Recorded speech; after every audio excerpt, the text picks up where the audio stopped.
Ya, selamat pagi anak-anak. Saya harap kita dalam keadaan sehat dan baik untuk mengikuti pelajaran hari ini. Baiklah, hari ini kita akan lanjutkan materi kita mengenai perubahan zat. Dalam kehidupan sehari-hari, perubahan zat ini banyak sekali kita jumpai. Sebagai contoh, ketika kertas kita bakar akan berubah menjadi abu, ataupun ketika kayu kita bakar akan berubah menjadi arang. Jadi itu semua merupakan perubahan zat yang bisa kita jumpai pada keseharian. Nah, jadi perubahan zat yang ada di alam semesta ini dapat kita bedakan menjadi dua, yaitu perubahan fisis dan perubahan kimia. Nah, masuk kita dulu yang pertama, yaitu perubahan fisis. Perubahan fisis ini merupakan perubahan suatu zat yang tidak menghasilkan zat yang baru. Saya ulangi, perubahan fisis adalah perubahan suatu zat yang tidak menghasilkan zat baru. Nah, jadi mari kita lihat apa ciri-ciri dari perubahan fisis ini. Nah, cirinya ada 3, yaitu jelas tidak terbentuk zat yang baru. Yang kedua, dapat kembali ke bentuk yang semula. Dan yang ketiga, perubahan yang terjadi hanya diikuti oleh perubahan sifat fisis. Nah, jadi contoh perubahan fisis ini adalah 2, yaitu perubahan bentuk dan perubahan wujud. Nah, mari kita bedakan dua perubahan fisis ini. Yang pertama tadi perubahan bentuk. Perubahan bentuk ini adalah perubahan yang hanya terjadi pada ukuran dan bentuknya saja. Nah, tidak disertai oleh perubahan sifat molekul zat. Ya, nah, artinya hanya bentuknya yang berubah. Jadi kalau sebagai contoh ya, beras kita tumbuk menjadi tepung. Nah, bentuknya semula zat padat. Setelah berubah jadi tepung juga tetap zat padat, cuman ukurannya yang berubah. Nah, jadi pada saat terjadi perubahan bentuk ini tidak disertai oleh perubahan sifat molekul zat itu. Sedangkan yang kedua, perubahan wujud. Nah, jadi perubahan wujud ini adalah perubahan yang dialami oleh benda ketika zat itu dipanaskan. Jadi ketika zat itu dipanaskan, ada 3 kemungkinan, ada 3 tahapan nanti yang terjadi pada zat itu. Yang pertama, awalnya suhunya akan naik atau mengalami kenaikan. Yang kedua, dia akan mengalami pemuaian. Setelah suhu semakin lama semakin meningkat, maka zat itu akan memuai. Dan pada akhirnya ketika itu terus berlangsung, maka zat itu bisa berubah wujudnya. Nah, jadi yang kita bahas di sini adalah perubahan wujud. Jadi kalau dibilang perubahan wujud, wujudnya awalnya zat padat, ketika terus dipanaskan,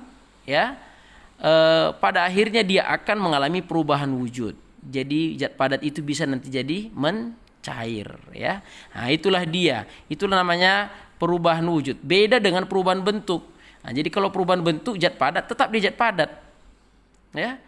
Nah, kalau di sini zat padat bisa berubah menjadi zat cair, ataupun zat padat bisa nanti berubah menjadi gas. Nah, jadi dalam keseharian juga mungkin ini sudah kalian pelajari sewaktu kalian duduk di sekolah dasar. Perubahan wujud yang kita kenal itu adalah ini. Zat padat itu ketika dia berubah menjadi zat cair namanya mencair. Nah, ya kan? Mencair atau melebur. Sedangkan zat cair berubah menjadi zat padat namanya membeku atau mengkristal. Ya.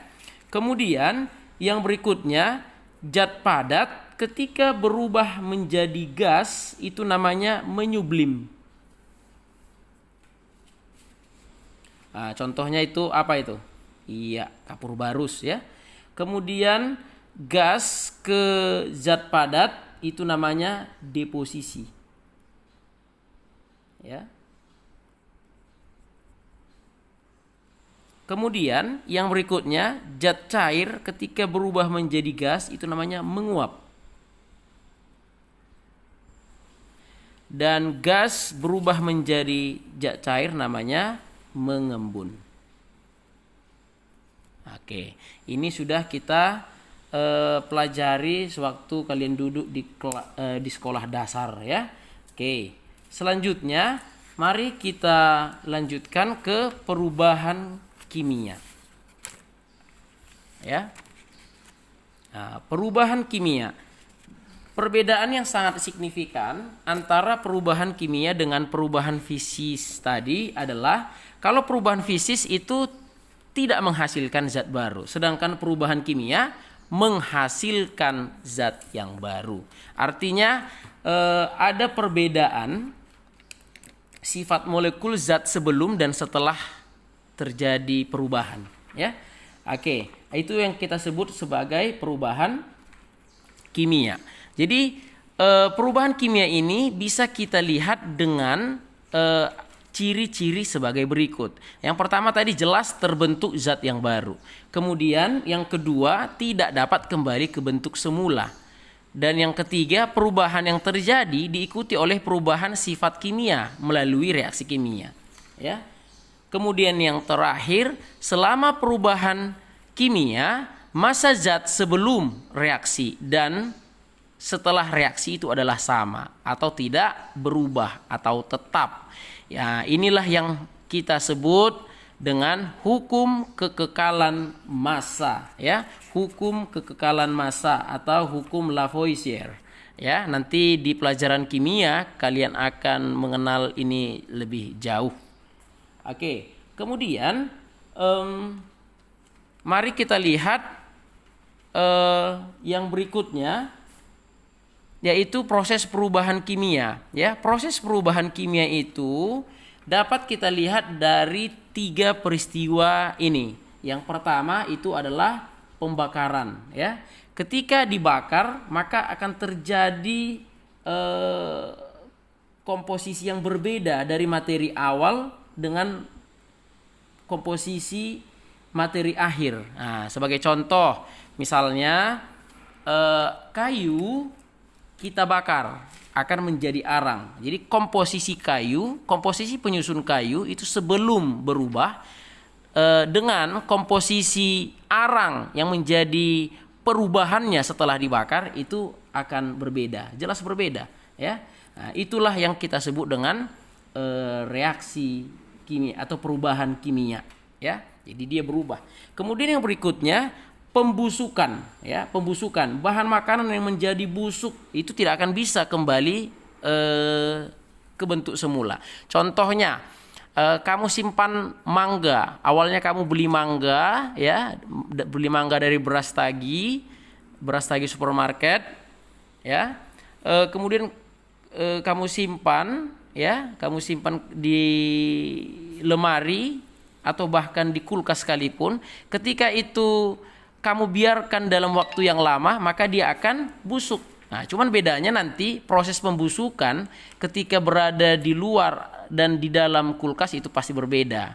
Karena di dalam kulkas proses pendinginan itu akan memperlambat proses pembusukan. Itu nanti pembahasannya akan berbeda lagi. Oke, nah, jadi ketika bahan makanan tadi sudah busuk, nah yang busuk tadi nggak bisa lagi menjadi segar. Nah, itu dia. Itu artinya proses perubahan itu yang terjadi adalah perubahan kimia. Yang dapat kita lihat dalam contohnya yaitu pembusukan. Jadi semua bahan makanan yang sudah busuk, roti yang berjamur, nasi yang menjadi basi, itu semuanya tidak bisa kembali seperti semula. Berarti proses yang terjadi dalam fenomena-fenomena itu merupakan proses perubahan kimia. Kemudian yang ketiga yaitu karat ataupun korosi, ya. Karat ataupun korosi.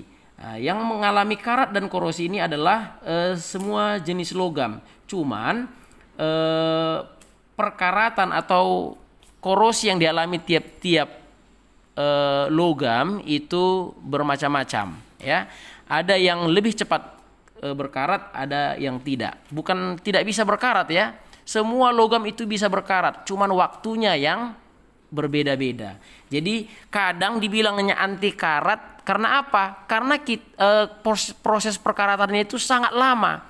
Karena lamanya, jadi ketika kita misalnya lihat dari awal sampai 20 tahun dia nggak berkarat. Jadi kita sebutlah itu anti karat. Nah, mungkin proses perkaratannya itu bisa terjadi setelah 1000 tahun. Nah, jadi karena 1000 tahun proses perkaratannya, kita golongkanlah dia sebagai benda yang anti karat. Nah, artinya di sini semua logam itu sebenarnya bisa berkarat, cuman waktunya yang berbeda, ya. Oke, seperti itu dia untuk korosi ataupun karat yang merupakan proses perubahan kimia, ya. Ya. Selanjutnya, ciri-ciri yang menyertai perubahan kimia itu ada 4, ya. Nah, jadi ketika terjadi perubahan warna, berarti kita bisa simpulkan bahwa perubahannya adalah perubahan kimia. Contoh, ya, pisang ketika dia masih mentah warnanya hijau, ya. Nah, setelah diperam dia akan berubah sedikit-sedikit menjadi kuning, ya. Nah, berarti di sana terjadi perubahan warna. Nah, jadi ketika pisang yang mentah menjadi matang itu sudah terjadi perubahan kimia di sana, ya, terjadi perubahan kimia. Kemudian sampai pada akhirnya dia busuk lagi, ya, gitu. Semuanya itu adalah proses perubahan kimia. Nah, sebagai contoh lagi misalnya padi yang awalnya hijau menjadi kuning, padinya sudah menguning, yang mentah jadi matang lagi. Nah, itu juga terjadi perubahan kimia, ya. Oke, yang berikutnya terjadi perubahan suhu, ya, terjadi perubahan suhu. Nanti untuk ciri yang menyertai perubahan kimia yang kedua, ketiga, dan keempat ini akan jauh kita telusuri, kita pelajari pada pelajaran kimia nanti, ya. Nah, khususnya untuk yang perubahan suhu, timbul gas, dan endapan. Ini merupakan reaksi kimia lanjutan yang akan kita pelajari pada kelas yang lebih tinggi. Cuman pada kesempatan ini saya hanya menyampaikan, ya, secara garis besar ciri-ciri yang menyertai perubahan kimia itu, ya. Nah, jadi yang kedua tadi adalah terjadi perubahan suhu, ya, dan yang berikutnya timbul gas. Nah, jadi ketika ada satu larutan A dan larutan B kita campur, ternyata muncul gas, berarti kita bisa simpulkan di sana terjadi perubahan kimia, ya. Kemudian yang berikutnya lagi di sini adalah terjadi endapan, ya, terjadi endapan. Nah, jadi ketika satu zat kita reaksikan dengan zat yang lain ternyata menghasilkan endapan, maka itu merupakan perubahan kimia, ya. Nah, jadi untuk memahami ini kita akan pelajari pada pelajaran kimia pada kelas yang lebih tinggi, ya. Oke, demikian yang bisa saya bagikan pada kesempatan ini. Tolong dipelajari dengan baik. Jika ada pertanyaan ataupun masalah yang kalian temui, silahkan konfirmasi ke saya melalui grup WA ataupun japri langsung ke saya, ya. Oke. Selamat belajar. Tuhan Yesus memberkati.